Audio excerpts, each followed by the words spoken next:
Bom dia, gente. Hoje a gente vai falar um pouquinho sobre o Estatuto da Pessoa com Deficiência, que é uma lei que entrou em vigor faz pouco tempo, mas tem assustado muita gente. Eu vejo muitos juristas, muitos comentários no Facebook, em outros artigos, enfim, sobre minha perspectiva com uma interpretação um pouco equivocada sobre o Estatuto, um pouco precipitada às vezes, sem entender o contexto inteiro.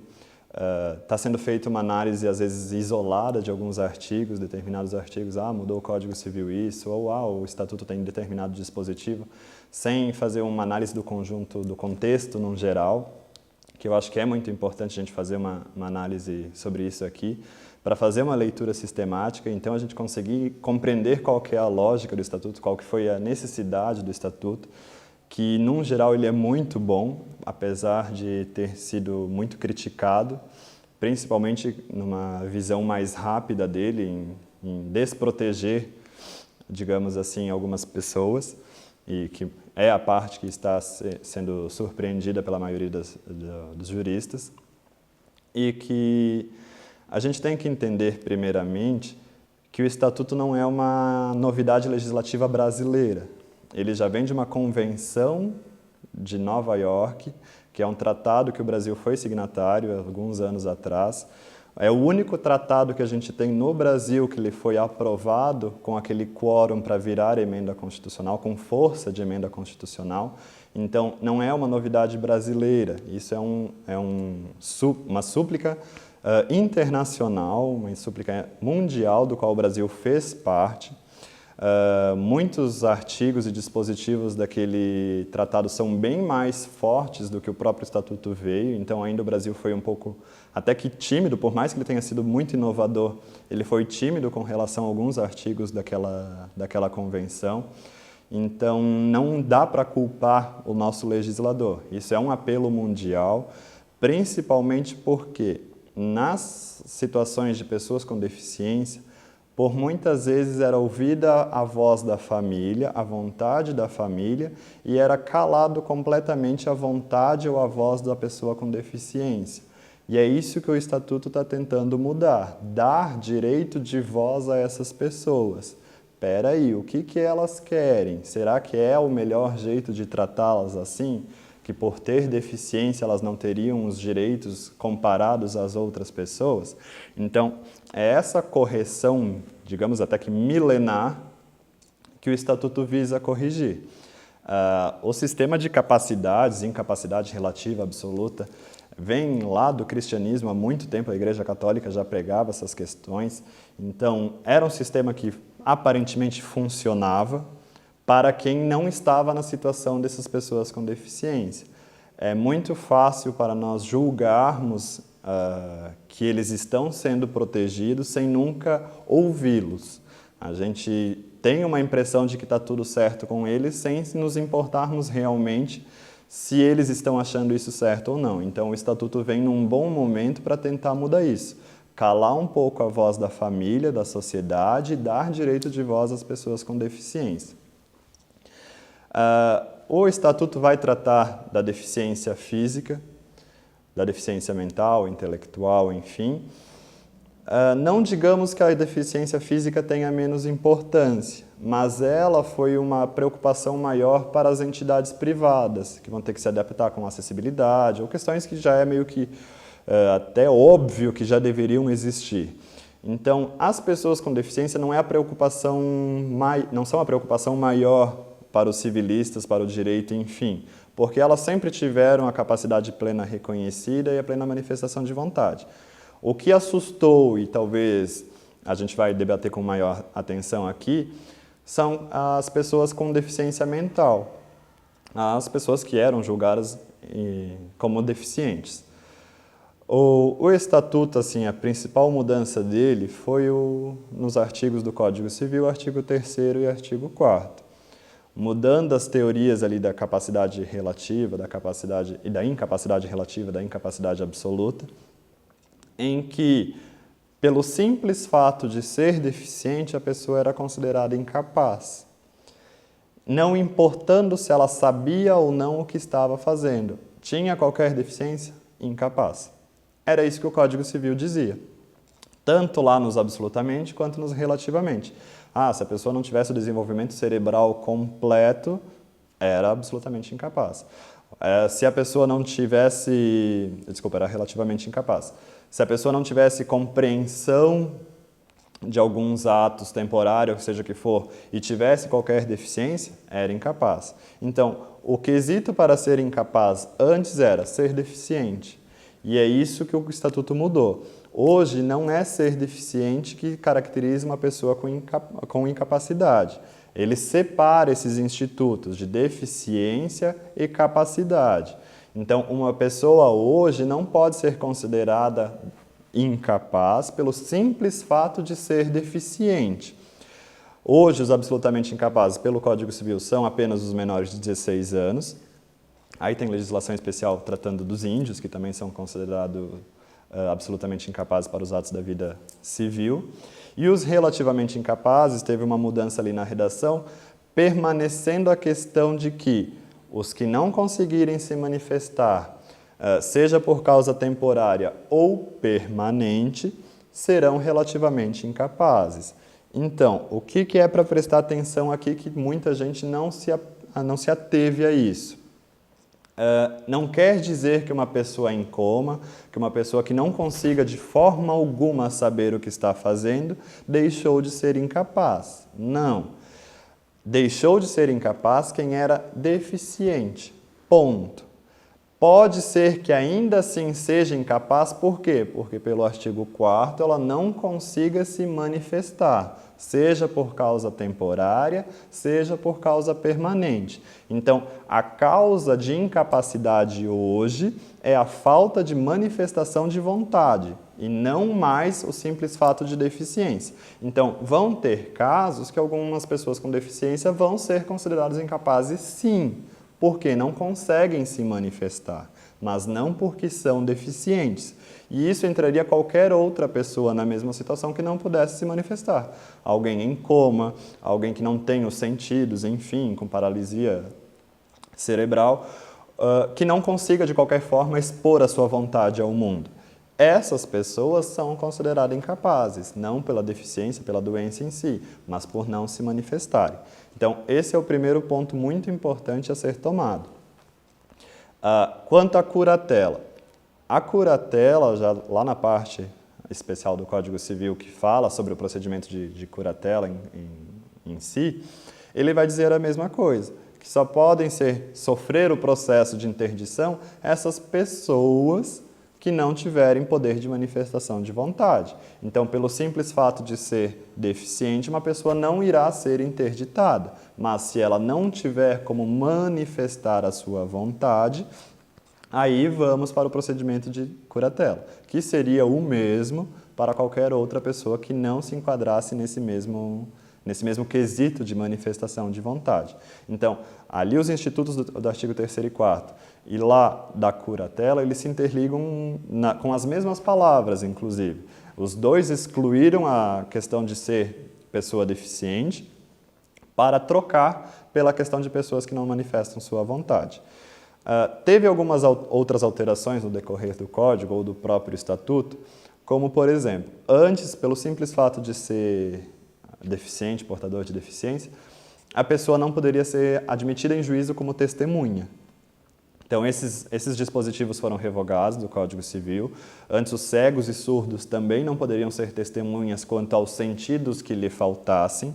Então, hoje, todas as pessoas podem ser testemunhas, desde que, não sei se é a palavra correta, mas assegurado a eles o necessário acompanhamento no processo, na audiência, enfim, no testemunho deles, para que eles consigam manifestar sua vontade. Então, que tenha a tecnologia adequada, intérpretes adequados para essas pessoas, para que elas possam ser consideradas testemunhas também. Alguns outros impactos que a gente teve, e eu considero relevantes, foram no casamento, na união estável, na tutela, na curatela, na adoção. Hoje, as pessoas com deficiência podem livremente adotar, casar, constituir união estável, enfim. União estável é uma situação de fato, não tenho que ter regulamentação do que é proibido ou não, que por mais que exista uma lei dizendo que não pode, não estava desse jeito, se a pessoa está lá com aquela situação, chame do jeito que quiser, ela está numa união com aquela pessoa, seja concubinato ou qualquer outra coisa que a lei considere como correta ou não. Então já não tinha muita lógica essa proibição. Quanto ao casamento, que antes estava lá nas teorias das formas de anular o casamento, que que tornava o casamento nulo de pleno direito era a questão da pessoa ser deficiente, de não ter o completo discernimento daquela questão. Hoje as pessoas com deficiência podem casar sim. Era preconceito antes dizer que simplesmente por uma pessoa ter síndrome de Down ou qualquer outra coisa não estaria apto para o casamento. Conseguindo manifestar a sua vontade, seja com auxílio do curador para alguns determinados efeitos patrimoniais, seja com auxílio lá das pessoas que vão ser as acompanhantes na tomada de decisão apoiada que a gente vai ver mais para frente, a pessoa pode livremente casar, sem qualquer restrição nesse sentido.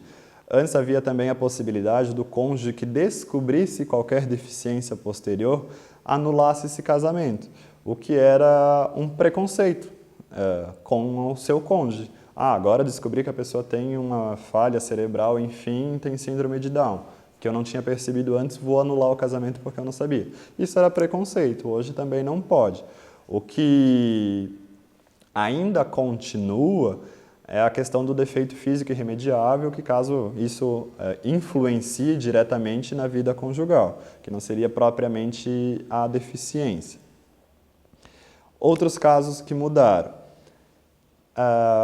Temos uma mudança, aí talvez digamos que um pouco negativa, que foram sem reflexos, na questão da prescrição. Antes, a prescrição não corria contra os absolutamente incapazes, que esse artigo continua dessa forma. Contudo, os absolutamente incapazes abrangiam as pessoas com deficiência e aquelas que não conseguiam se manifestar por causa permanente ou temporária. Então, a partir do Estatuto da Pessoa com Deficiência, a prescrição vai correr normalmente contra essas pessoas. Elas não têm mais assegurado o direito ad eterno de entrar com uma ação por alguma reparação de dano contra elas. Hoje, os únicos contra quem não corre a prescrição seriam realmente os menores de 16 anos, que teriam essa proteção da prescrição não estar correndo contra eles. Um outro ponto que talvez tenha sido um pouco negativo é que há um dispositivo no Código Civil informando que nas doações puras, dispensa-se a aceitação do donatário, caso ele seja absolutamente incapaz. Da mesma forma, a gente volta. Hoje, absolutamente incapaz estão somente os menores de 16. Logo, as pessoas que tenham qualquer deficiência, qualquer outro problema, vão precisar dar aceitação. O complica nesse ponto quando a gente percebe ou se depara com uma situação em que o incapaz é interditado, porque, lá pela questão relativa de capacidade dele, ele está interditado. Nas obrigações do tutor, que daí vão puxar lá que se equiparas do curador, diz que o tutor não pode aceitar doações sem autorização judicial.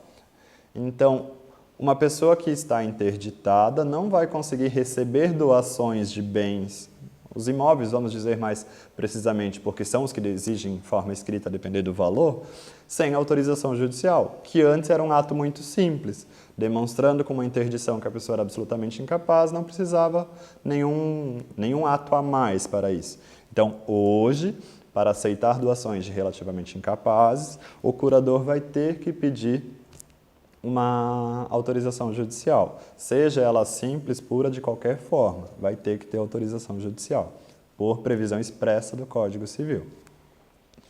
A curatela agora vai se limitar tão somente a efeitos patrimoniais, ao que for necessário, não vai ser um suprimento de vontade absoluto dessa pessoa com deficiência.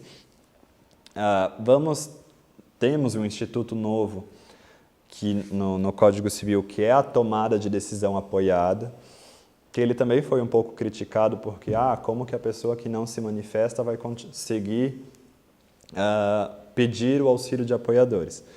Como que funciona esse processo de tomada de decisão apoiada. Como algumas pessoas deixaram de ser incapazes, pode ser que elas mesmas percebam com seus sentidos que elas não estão seguras o suficiente para praticar atos da vida civil, atos negociais principalmente. Então, é um estágio entre as pessoas plenamente capazes e as que não conseguem se manifestar, que não digamos que elas sejam relativamente, porque o código já não traz dessa forma. Mas elas são capazes, mas elas têm esse receio, por causa da sua deficiência, de não conseguir fazer a decisão certa. Então, essas pessoas que têm manifestação de vontade e têm esse receio, vão poder pedir para o juiz nomear 2 pessoas que elas acreditem ser de sua confiança, para acompanhá-las nos atos da vida civil, nos que elas quiserem, inclusive, ali delimitando para o juiz. No mínimo 2 pessoas, a pessoa com deficiência que tem os seus apoiadores pode exigir a troca de algum deles, caso não esteja contente ou por qualquer outro motivo. As pessoas com que se relacionam com essa pessoa com deficiência podem exigir a assinatura desses 2 apoiadores. Então, é um instituto interessante para quem ainda, principalmente, vai estar num período de transição agora, de que nunca pôde fazer nada e agora pode fazer tudo. Então, essas pessoas terão um auxílio muito favorecido, caso chegue até o seu conhecimento, essa questão de quem vocês querem ajudando vocês. Tanto lá na questão do próprio procedimento de curatela, vai ter que ser ouvido pessoalmente pelo juiz, a pessoa que está sendo interditada, caso se enquadre daqueles quesitos, para averiguar a vontade dela quanto ao seu curador. Antes tínhamos uma previsão que o juiz até podia isolar essa pessoa da sociedade, colocando ela em um estabelecimento, caso ela não se conviva bem com as pessoas da sua casa. Hoje isso é medida de exceção, não pode ter simplesmente porque uma pessoa não convive bem, levar para um estabelecimento diferenciado, temos essa diferença também. Teve um artigo no Estatuto da Pessoa com Deficiência, que é o artigo 83, que preocupou boa parte, inclusive, das pessoas que trabalham com cartório, que lá dizia que os serviços notariais de registro não podem se negar a praticar atos para os deficientes, sem lhes reconhecer capacidade plena, sob pena de correrem o crime lá de discriminação. Muitos fizeram uma interpretação muito fora do contexto desse artigo e ficaram preocupados. Gente, é óbvio que se você não praticar algum ato simplesmente pelo fato da pessoa ter deficiência, é preconceito. É isso que o artigo está dizendo. Tem que ser reconhecida a capacidade plena? Sim. Os deficientes hoje são plenamente capazes. O que vai poder ser barrado é a questão dos que não têm capacidade de manifestação de vontade, porque aí sim eles são relativamente incapazes, mas não porque são deficientes. Então, o artigo trata, se algum cartório se negar a fazer algum ato por ser exclusivamente deficiente a pessoa, é crime de discriminação sim. Agora, se a pessoa não sabe se manifestar, não é porque ela é deficiente que você negou aquele ato, é porque ela não se manifesta, como qualquer outra pessoa. Aí é uma questão que é permitida pelo Estatuto. Então, no geral, o Estatuto, eu acredito que foi muito bom, teve algumas pinceladas assim que talvez não percebeu essa burocracia agora quanto à questão da doação, por exemplo, quanto à questão da prescrição, que talvez tenha prejudicado, mas é um grande avanço que todo mundo vai ter que se acostumar. Já chegaram algumas instituições de ensino a entrarem com ações no judiciário pedindo a inconstitucionalidade de alguns dispositivos, principalmente quanto à necessidade de adaptação para pessoas com deficiência, que sairia muito caro ou alguma coisa nesse sentido, e já foi barrado. Já teve instituições de ensino tentando cobrar mais caro dessas pessoas porque elas deveriam ter um tratamento diferenciado, que também é preconceito, foge do conceito de justiça igualitária, do conceito de igualdade material, que a gente tenta buscar pela própria Constituição e que agora que o Estatuto está dando voz a essas pessoas. Então, num geral, é muito positivo, a gente tem que ver com bons olhos essas alterações, principalmente ali do Código Civil, vai facilitar e muito para essas pessoas que não eram ouvidas até então, que nunca foram foco da atenção do legislativo, sempre teve a definição do que era deficiente, até tinha a proporção de vagas para concurso público, enfim, mas no cotidiano da vida civil eles eram considerados completamente retardados, independente da deficiência que eles tinham. Então, o maior objetivo hoje é acabar com o preconceito dessas pessoas, contra essas pessoas, simplesmente pelos fatos de serem deficientes. Hoje, deficientes, seja qual for a modalidade da sua doença, enfim, são plenamente capazes. Incapazes, que vão sofrer as outras restrições, são aquelas pessoas que não conseguirem se manifestar. Tem discussão, inclusive, quanto à questão das curatelas já existentes. O Estatuto não deixou claro se cada uma vai ter que entrar com um pedido de revisão, enfim, do levantamento da curatela, mas o que é certo? O Estatuto mudou diretamente o estado de pessoa, do que era capaz, do que era incapaz, do que, enfim. Estado de pessoa tem aplicação imediata, então não importa se tinha coisa julgada declarando aquela pessoa incapaz. Hoje não são mais incapazes. Então, é possível fazer o levantamento da curatela, mas já não são incapazes, independente de ter a curatela lá ou não, por questão de deficiência. Então, a questão das deficiências talvez vai ter que se adaptar para reduzir os limites da curatela daqueles que não conseguem se manifestar, para só os efeitos patrimoniais. Os que já existam curatela, por motivos que hoje não são mais incapacidades, podem pedir o levantamento livremente, porque já não são incapazes desde o momento da promulgação, da vigência da lei, que foi começo do ano.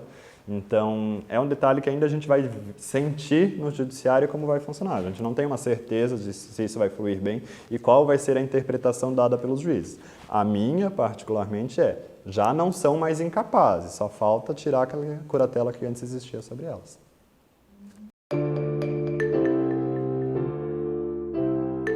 Temos ainda os ébrios habituais, os viciados em tóxicos, os pródigos, os 16, 17 anos, mas o que mudou substancialmente para nós os que não tiverem poder de manifestação de vontade, seja por causa temporária ou permanente. Esses são os relativamente incapazes para nós hoje, que vão influenciar com o Estatuto da Pessoa com Deficiência.